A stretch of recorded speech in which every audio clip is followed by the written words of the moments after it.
네, 안녕하십니까. 소개받은 정영일 수석전문위원입니다. 반갑습니다. 네. 제가 오늘 말씀드릴 부분은 CSRD, CSDDD, 이제 옴니버스 패키지로 인한 CSRD와 CSDDD 이제 규제 전망이라는 제목으로 옴니버스 패키지의 지금 입법 동향이 어떻게 좀 되고 있고, 그리고 그거 관련해서 저희들이 이제 어떤 준비를 좀 해야 될지 그런 부분을 좀 중심으로 앞으로 한 30분 동안 먼저 말씀을 좀 드리겠습니다. 우선 목차는 보시는 바와 같이 옴니버스 패키지라고 하는 법안들이 왜 나오게 됐는지 배경을 좀 잠깐 말씀드리고요. 그다음에 옴니버스 1이죠. 옴니버스 1의 주요 내용. 옴니버스 1이 이제 뒤에 설명드릴 우리 이제 서스테이너빌리티 관련 옴니버스가 포함되는 부분이고요. 그리고 옴니버스 1의 이제 논의 동향, 그다음에 영향 및 대응 이렇게 말씀드리겠습니다. 그리고 이제 나중에 자료를 받으실 텐데 마지막 어펜딕스에서는 CSRD는 우선 뭐 굳이 그렇게 비포 앤 애프터를 표시할 필요는 없어서 CSDDD의 원안하고 옴니버스 패키지의 개정안을 이제 매핑을 좀 시켜서 어떤 것들이 달라졌는지를 구체적으로 살펴보실 수 있도록 이렇게 했습니다. 나중에 참고하시면 좋을 것 같습니다.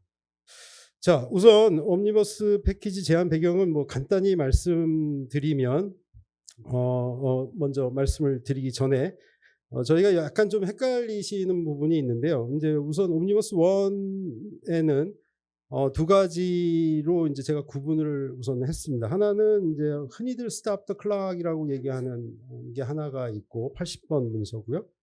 그다음에 두 번째, 세 번째 81번, 87번 요 두 가지 패키지가 이제 심플리케이션이고 81번이 이제 주로 저희들이 논의하는 CSRD, CSDD 텍사노미의 개정안이 담겨져 있는 문서입니다. 87번이 이제 C밤이고요.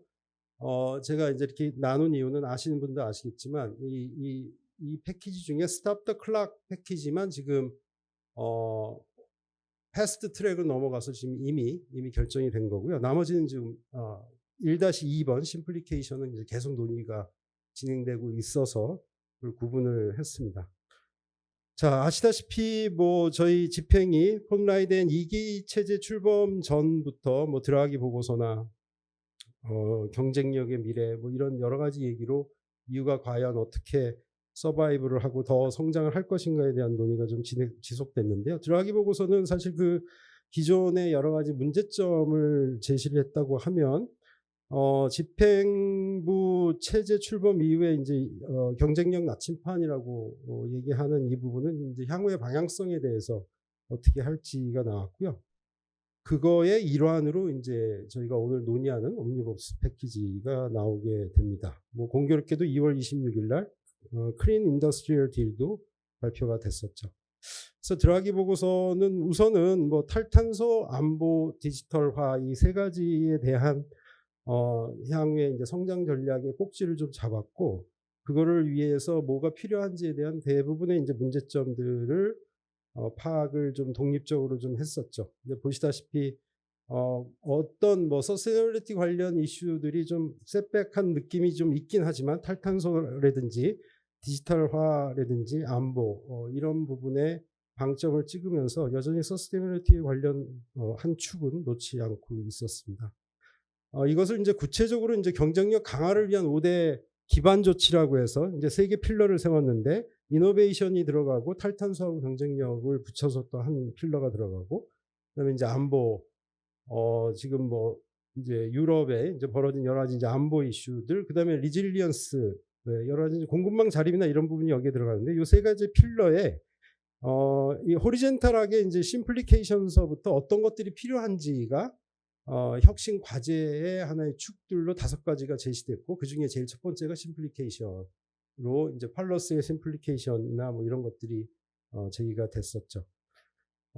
그때 당시에 경쟁력 나침판에 붙어 있는 여러 가지 이제 팔러시 타임라인을 보시면 이게 아까 말씀드렸던 필러 1, 2, 3에 연계되는 거, 그다음에 호리젠탈하게 연계되는 거, 뭐 심플리케이션 뭐 이런 것들이 다 어떤 스케줄로 이게 진행될지가 이미 얘기가 됐었고, 뭐 청정산업 딜 뭐 이런 부분도 좀 얘기가 됐었습니다. 사실 이제 저희가 다 아시겠지만 유럽의 경쟁력 강화를 위해서 어찌 됐든 뭐 여러 가지 이제 부담을 좀 줄여주면서 경쟁력이라는 이슈에 특히 이제 중소중견기업의 경쟁력이라는 거에 디지털라이제이션과 복합적으로 생각을 해서 그런 부분이 상당히 중요하다라고 하는 오버롤한 문제점과 방향성이 설정되었을 때 정책이 사실 그걸 서포팅해야 되는데 그러니까 정책적인 버든이 좀 있다라는 문제에서 출발을 한 거죠. 그래서 지금 보시는 그런 문제점으로 이제 심플리케이션 패키지가 옴니버스라고 하는 유럽의 그러니까 입법 절차 중에 하나입니다. 옴니버스는 이게 두 가지의 법안, 지금 현재 있는 법안을 묶어가지고 두 개 이상을 묶어가지고 한꺼번에 처리하는 걸 옴니버스라고 하는데 그 옴니버스가 지금 1, 2, 얼마 전에 3, 4까지 나왔습니다. 3, 4까지 나왔고 그다음에 그 중에 이제 옴니버스 1이 2월 26일 날 그러니까 서스테이너빌리티 관련 옴니버스가 1으로 나왔고 투자 간소화 이렇게 여튼 옴니버스 패키지들이 이제 계속되고 있죠. 특히 이제 4 같은 경우는 뭐 사실 이제 스몰 미디엄 사이즈드라는 하여튼 유럽 내 기준이 임직원 비율이 250명까지만 있고 250명이 넘어가면 라지 컴퍼니가 되는데 옴니버스에서 1000명 뭐 스레셜드 생기면서 스몰 미디엄 캡 뭐 이렇게 이 컴퍼니 별도의 분류를 하나 만드는 이게 750명으로 지금 초안은 나왔는데요. 하여튼 그런 것들도 같이 연계해서 진행이 좀 되고 있고 하반기가 오히려 좀 더 주목받을 만한 것들이 좀 이어질 예정입니다. 에너지, 그다음에 순환경제, 환경 옴니버스도 지금 예정이 되어 있고요. 그다음에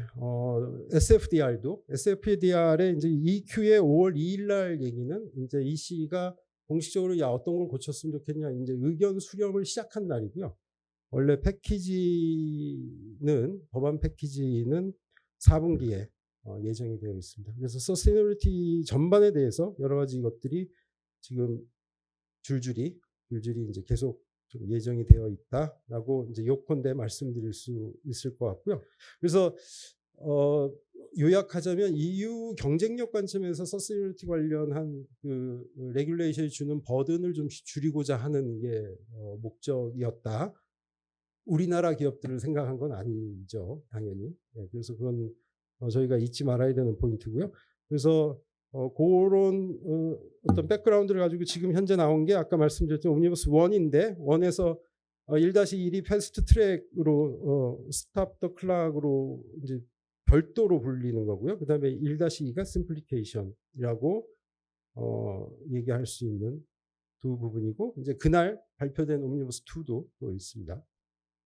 자, 1의 주요 내용은 말씀드렸다시피 이제 스탑 더 클락이 하나가 있고 이건 뭐 시기의 문제죠. 이건 벌써 통과가 됐고 지금 이미 뒤에 설명드리겠지만 프랑스는 CSRD는 지금 이미 내부 입법화 했더라고요. 근데 나머지 나라들은 지금 계속 진행이 되고 있고 CSRD는 뭐 하여튼 웨이브 1, 2 뭐 포함해서 하여튼 2년 미루는 거고 DDD는 2027년 실행만 하여튼 1년 미루는 거로 지금 이건 결정이 됐고요. 많은 관심이 있으신 이제 옴니버스 1-2라고 제가 요 강의를 위해서 구분을 한 1-2에 이제 81번 이 패키지가 이제 엄청나게 이제 논의가 좀 되고 있는 부분입니다. 그 부분을 이제 뒤에 말씀을 좀 드리겠습니다. 예, 요거는 이제 많이 보셨고요. 스탑 더 클락은 이제 CSRD는 웨이브로 좀 나왔을 때 2025년 공시였던 데는 변동이 없고 7년, 8년이 이제 2년 수년됐죠. 그다음에 29년은 변동이 없습니다. DDD 역시 2027년 7월부터 시작되는 것이 고 해당 기업만 1년 수년이 됐고 나머지도 이제 변동이 없게끔 되었습니다.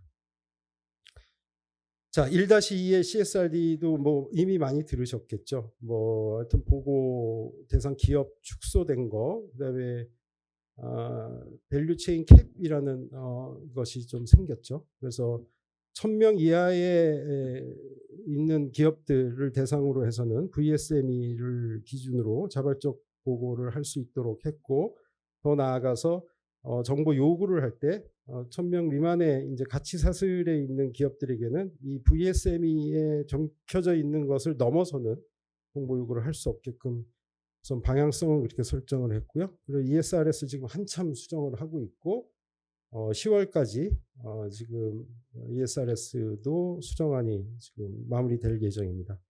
그다음에 섹터 스퍼시픽 기준은 사라지게 됐고 리즈너블 어슈런스도 이제 없죠. 예, 그래서 그런 부분들은 다 이미 좀 주지를 하고 계실 것 같고요. 근데 DDD는 이제 잘 아시겠지만 DDD의 대상이 되는 기업들은 이제 크게 두 가지죠. 하나는 인권 환경의 부정적 영향에 대한 이제 실사 이행이 하나가 있고요.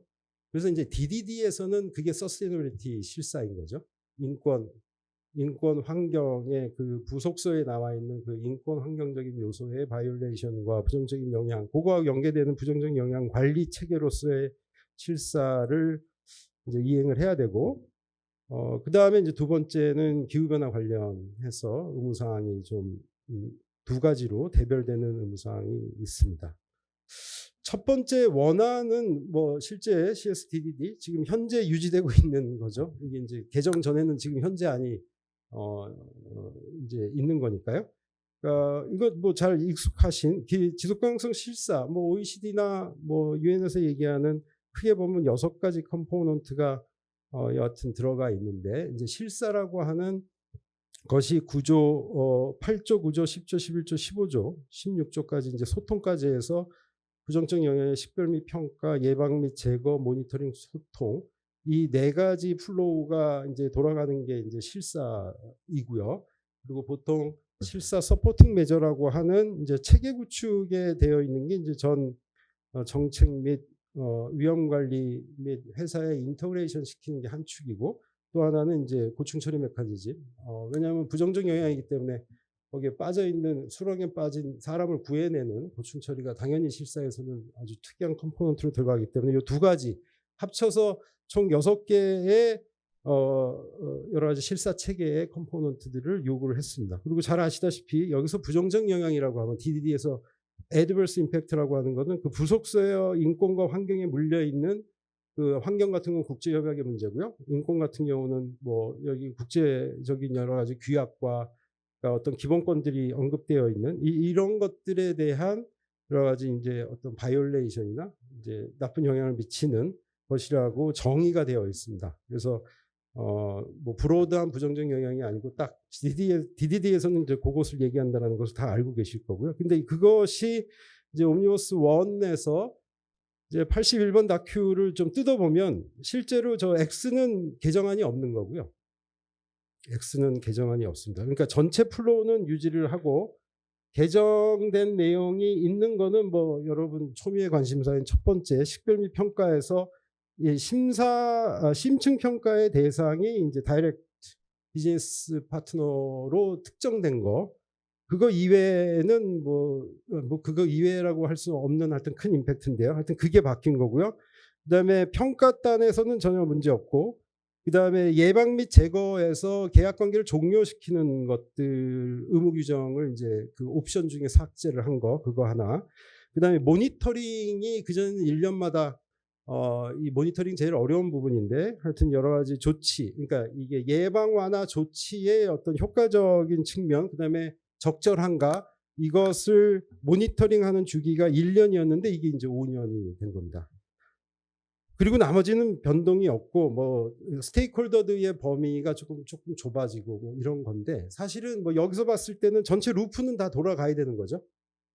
다 돌아가야 되는 거고 일정 부분이 좀 큰 그 다이렉트 비즈니스 파트너로 심층 평가 대상을 좀 줄인 거.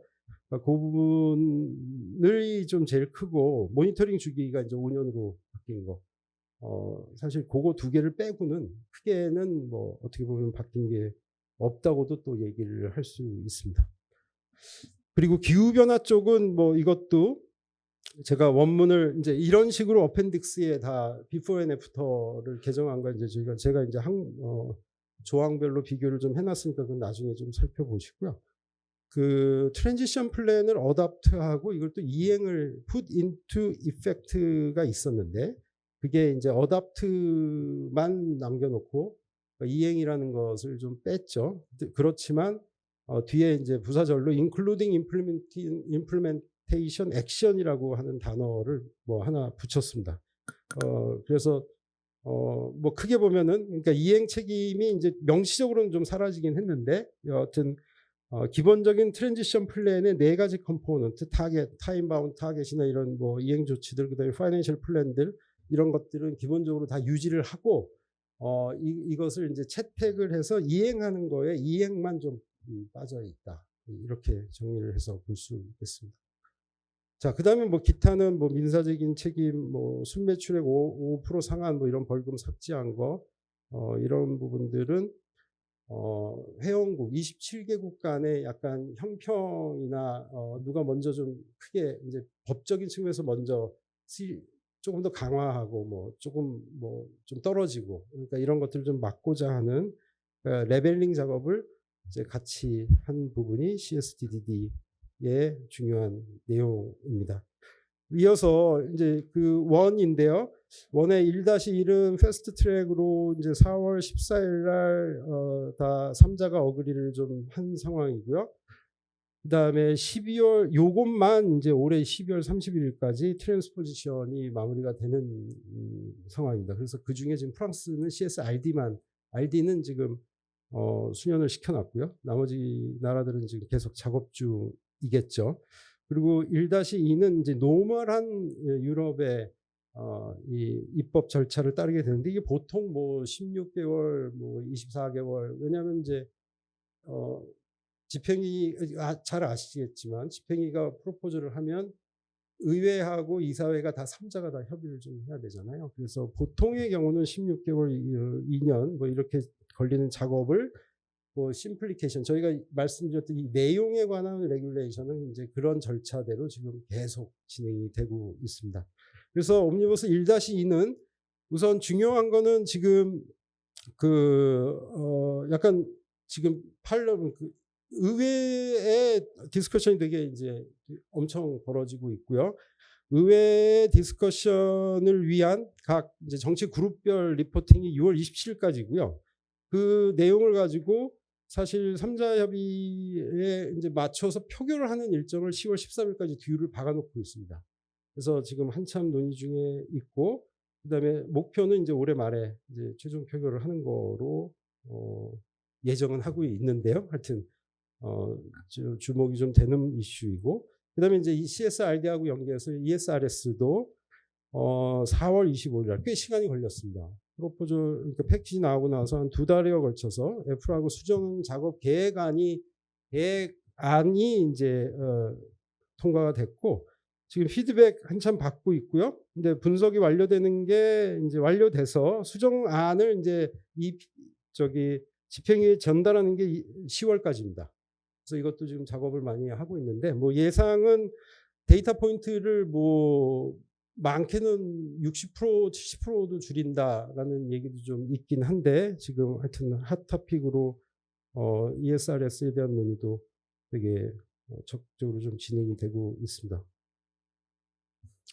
우선 뭐 많은 이제 신문지상에서 좀 보셨겠지만 프랑스하고 독일이 아주 대표적으로 엄청 더 이거 완전 철회해야 된다 이런 얘기들이 좀 나오고 있고요. 특히 이제 DDD 같은 경우 여러 가지 의견들이 있는데 특히 이제 EU 정당별 입장이 이제 EP의 구성이나 잘 아시겠지만 그러니까 EPP죠. 지금 이 의석의 25%입니다. EPP가 이제 유럽 국민당인데 여기랑 ECR 보수개혁연합 두 가지가 이제 보수인데요. 그 두 개 합치면 거의 35%고, 그러니까 또 다른 우파가 또 있습니다. 다른 쪽을 다 합치면 이제 43% 정도 되는데, 여기는 지금 여기 보시는 바와 같이 규제 완화가 충분하지 않다, 지금 패키지 자체가. 뭐, 그렇게 얘기를 좀 하고 있고요. 그렇지만 이제 좌파의 뭐, 녹색유럽 자유연맹이라든지, 뭐, 여러 군데에, 우리로 얘기하면 이제 국힘이나 뭐 더불어민주당 이런 당들이잖아요. 당들에서 엄청나게 악유가 좀 되고 있습니다. 우파가 다수당이다 보니까 이 패키지 자체가 지금 오히려 좀 약하다라는 얘기가 좀 있고요. 근데 이제 오른쪽에 굳이 제가 뭐 찬성 반대 이렇게 나누는데 뭐 당연히 이제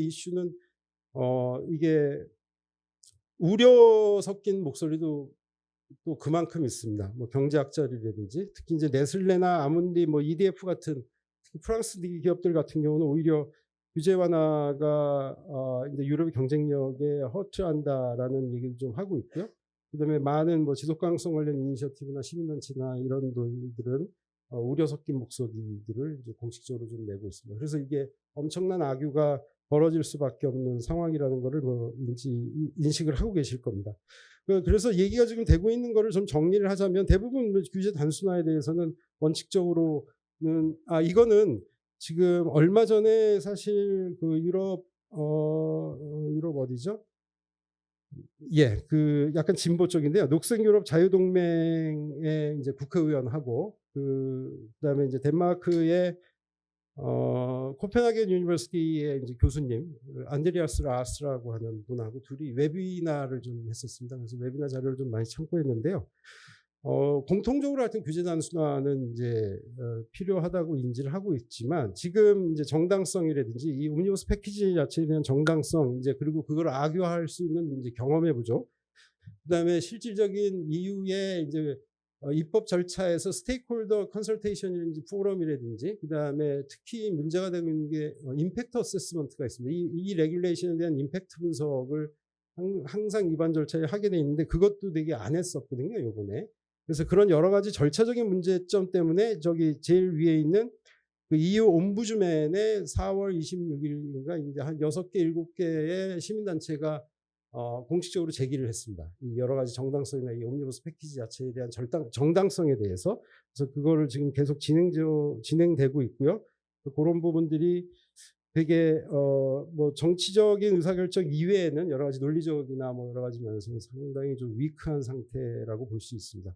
이제 논의 내용을 좀 정리를 해보면 우선 앞서 말씀드린 경쟁력하고 행정 부담을 줄여주면서 중소기업이나 중견기업의 비용을 좀 줄여주는 것이 과연 경쟁력하고 어떤 상관관계가 있는지에 대한 축이 하나가 있고요. 얼마 전에 IMD 이게 이제 4월달에 나온 IMD의 이제 보고서에 보면 경쟁력이 유럽의 많은 기업들이 이미 이제 상당히 높은 경쟁력을 우선 차지하고도 있고, 그래서 결론적으로 보면 그런 경쟁력이라는 이슈가 이제 어떤 행정 부담을 위한 수익성과 이런 것들이 하나의 축은 될 수 있는데 경쟁력의 리트머스 시험지가 그거 하나는 아니다. 여러 가지가 다른 것들이 있으니까요. 그런 걸 방증하는 자료를 좀 쓰고 있고, 그 다음에 규모 적용 기업의 규모가 좀 줄면서 사실은 드라기 보고서에서도 좀 강조하고 싶었던 거는 그러니까 어떤 기업 규모에 맞는 비례적인 규제를 얘기를 하고 있었는데 이게 통으로 빠지고 하는 부분들이 제일 좀 컨선이 좀 되고, 그리고 많은 금융기관 사실 이제 이런 여러 가지 공시의 논의는 SFDR이 있긴 하지만 EU의 금융시장 자체에 대한 변혁과 방향성에 대한 거하고 궁극적으로 연결되어 있는데 지속 가능성을 위한, 근데 그 지속 가능성을 위한 키플레이어인 투자자들 입장에서는 사실은 비교 가능성을 담지하는 정보도 얻지 못할 뿐더러 여러 가지 이제 시장의 왜곡이나 의사결정의 왜곡이나 이런 부분들에 대한 보고서들이 지금 많이 나오고 있습니다. 그리고 VSME도 역시 그걸 이제 자발적으로 열어놓으면 뭐 여러 가지 문제가 있다. 그걸 이제 뒷받침하는 최근에 이제 그린딜 관련한 JRC의 보고서를 보면 총 154개의 이제 목표가 이제 그 달성 수준이나 이런 것들을 좀 보는데 그러니까 비하인드 되어 있거나 체크가 안 되는, 그러니까 이게 KPI가 구체적으로 어떻게 돌아가는지가 보일 수 없는 것들이 대부분이어서 여러 가지 EU가 지금 생각하는 뭐 다양한 방향성과에 비추어 보면 많은 기업 사이드의 데이터들이 이미 필요한데 그런 것들에 대한 부분도 좀 충분히 논의되지 않고 있다. 뭐 이렇게 해서 모르겠어요. 이게 지금 어떻게 될지는 사실은. 예, 그렇습니다. 그리고 마지막으로 1차 직접 공급업체 대상으로 그거에 집중된 포커스된 실사죠. 그것만 하는 실사는 아닙니다. 뒤에 또 설명드리겠지만 그 기본적으로 부정적 영향을 식별을 할 때 제일 첫 번째 해야 되는 게 전 밸류 체인을 이렇게 열어놓고 매핑을 하는 작업을 먼저 해야 되잖아요. 그러고 나서 그 매핑을 한 다음에 거기서 이제 심각할 것 같은, 그 다음에 부정적 영향이 발생을 많이 할 것 같은 것을 스크린하는 작업을 먼저 하고 그 다음에 이제 심층 평가가 그러니까 상당히 심각하거나 발생 가능성이 많은 데를 이제 더 딥다이브로 들어가는 게 이제 심층 평가인데 첫 번째 거는 그냥 그대로 가고 있습니다. 그러니까 전체 밸류 체인을 다 묶어서 다 평가는 하는 거고요. 두 번째만인데 이제 그것도 역시 많은 이제 특히 이제 UN 사이드나 이런 데에서 실사, 그러니까 목적하는 바를 달성할 수 없게끔 됐다라고 하는 거에 아규 포인트가 이제 여기에 있는 거죠. 그래서 이렇게 얘기가 좀 되고 있고요. 이제 5분에 걸쳐서 간단히 여기는 이제 그래도 CSRD에서 유지되는 것들입니다. 뭐 우선은 보고를 통한 투명성 뭐 그런 부분, 그다음에 이중 중요성, 그다음에 ESRS 세트 1, 그러니까 섹터 어그노스틱 12개 기준의 데이터 포인트나 뭐 이런 것들이 좀 줄긴 할 텐데 어찌됐든 그 세트 1의 전 그 얼개나 뭐 이런 것들은 유지가 될 거고 기본적으로 리포팅에 대한 이제 하여튼 커먼 랭귀지의 역할을 할 것은 분명하고요. 그다음에 제한적 인증도 유지는 계속 되고 있으니까 그다음에 이제 밸류 체인을 포함하는 이제 기본적인 재무제표 작성과는 다른 밸류 체인의 정보가 좀 담겨져야 되는 그러니까 이런 아주 키 컴포넌트들은 좀 유지가 되고 있다. 특히 이중 중요성 같은 것들은 좀 중요하게 유지가 되고 있다. 그 중에 하나가 이제 ESRS2의 뭐 중요한 그 엔터티 레벨의 리포팅 같은 경우도 대부분 글쎄요 이게 이 얼개는 사실 요 얼개죠. 제 생각엔 요 얼개는 뭐 유지가 될 텐데 여기에 물려 있는 DR은 여기서 지금 DR로 따지면 11개밖에 없지 않습니까?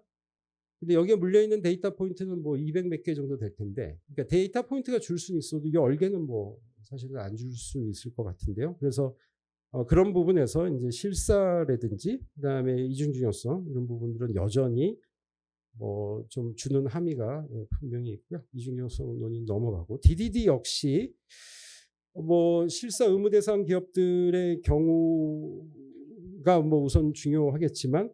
근데 이제 거버넌스나 관리 시스템, 부정적 영향 이슈에 대한 뭐 그런 것들은 유지를 해야 되고요. 자체 운영 내에서 인권 영향 관리, 그러니까 여하튼 자체 운영, 그러니까 사실은 많은 부분들이 이게 이제 공군방 실사법이라고 한국에 도입이 돼서 이게 헷갈리기 시작한 거거든요. 그래서 원래는 Corporate Sustainability Due Diligence Directive잖아요. 코퍼릿인데 코퍼릿이면 코퍼릿의 이제 자체 own operation and our subsidiary가 들어가고요. 여기 이제 대부분 회사와 최종 보호회사가 같이 묶여서 돌아가니까 그 다음에 이제 그거에 비즈니스 파트너들 이렇게 세 덩어리거든요. 크게 보면 그렇죠? 그래서 own operation이 오히려 더 중요한데 공군망에 너무 우리 한국의 기업들을 각성을 주기 위해서 그렇게 누군가가 네이밍을 그렇게 해서 된 것 같은데 어찌됐든 자체 운영 사업장은 계속 여전히 일정 부분의 이제 가치사들도 1차, 2차 다 포함해서 매핑도 해야 되고 뭐 이건 다 유지되고 있는 거죠. 그리고 뭐 다른 이슈들도 크게 이제 실사 6가지 컴포넌트를 아까 보여드렸다시피 다 좀 유지를 하는 것도 기본적으로 다 좀 우리가 이제 어떻게 생각을 좀 잘 해봐야 되는 이슈입니다. 그러니까 DDD는 이게 글쎄 그렇게 이제 생각을 하시면서도 저희가 얘기를 하면서 이게 헷갈리는데 우선 DDD의 대상 기업이 있고요. 여기 이제 리플 이펙트 원래 EU가 생각했던 이런 물결 효과 리플 이펙트를 본 건데 우선 DDD 대상 기업은 사실 얼마 안 됩니다. 한 줌밖에 안 되죠. DDD 대상 기업은.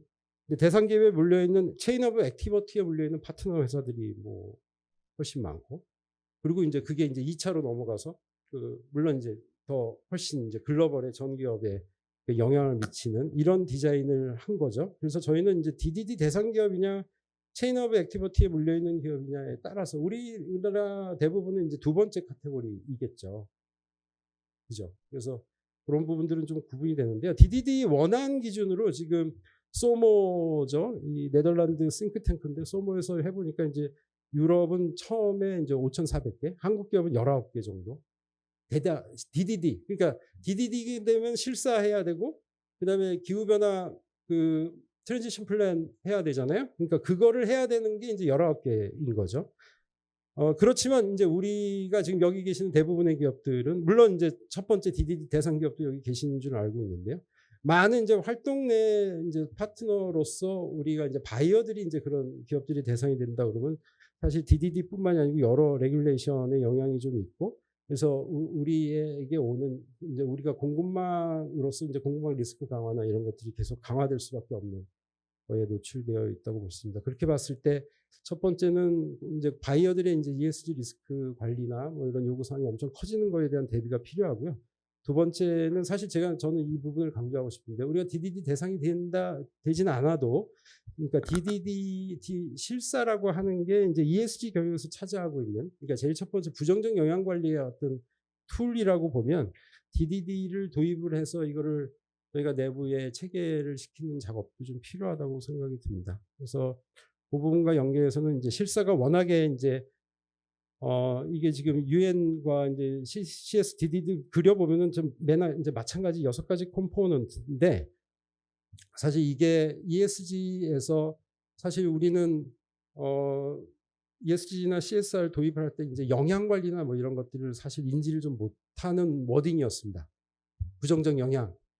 근데 사실 부정적 영향 관리가 제일 첫 번째고 그 다음에 뭐 긍정적으로 어떤 여러 가지 우리가 활동을 해서 이 세상을 좋게 만드는 것이 뭐 더 중요할 부분인데 어찌됐든 부정적 영향 관리가 국제사회에서 제일 중요했고 그래서 그 영향 관리 툴로 나온 게 실사라는 툴이고 그래서 많은 법에 그냥 실사가 기본적으로 들어가고 있는 거죠.